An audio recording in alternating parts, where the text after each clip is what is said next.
ചെറിയ ട്രിക്ക്.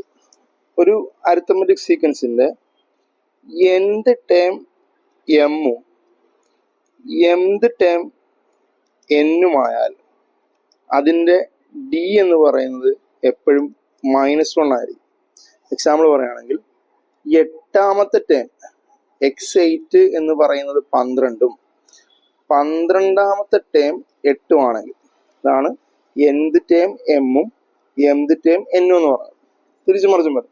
ഇങ്ങനെ വന്നു കഴിഞ്ഞാൽ നമ്മൾ ഒന്നും ചെയ്ത് നോക്കണ്ട, അതിൻ്റെ കോമൺ ഡിഫറൻസ് എപ്പോഴും എത്രയായിരിക്കും? -1 ആയിരിക്കും. ഇനി ഇത് എങ്ങനെയാണ് എന്ന് ചോദിച്ചു കഴിഞ്ഞാൽ നമുക്ക് വേണമെങ്കിൽ അത് നമ്മുടെ CD = TD/PD ആ ഇക്വേഷൻ വെച്ച് നമുക്കത് ചെയ്ത് നോക്കാം. നോക്കിക്കോ, നമ്മൾ നേരത്തെ ക്ലാസ്സുകളൊക്കെ പറഞ്ഞായിരുന്നു, ഇങ്ങനെ ഇക്വേഷൻ പറഞ്ഞിട്ടുണ്ടായിരുന്നു. CD = TD/PD. അപ്പോൾ നോക്കി, ടേം ഡിഫറൻസ് പറഞ്ഞേ 12ാമത്തെ ടേം 8 ആണ്.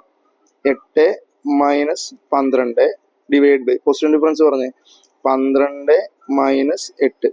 8 - 12 -4. 12 - 8 4. സോ വെട്ടിപ്പോകുമ്പോൾ എന്ത് വരും? -1 വരും. സോ ഇങ്ങനെ ഒരു പ്രോബ്ലം കിട്ടിക്കഴിഞ്ഞാൽ അതിനെപ്പറ്റി ഇങ്ങനെ തിരിച്ചും മറിച്ചുവാണെങ്കിൽ mth ടേം എന്നും nth ടേം എമ്മും ആണെങ്കിൽ അതിൻ്റെ D ഈസ് ഓൾവേസ് -1 ആയിരിക്കും.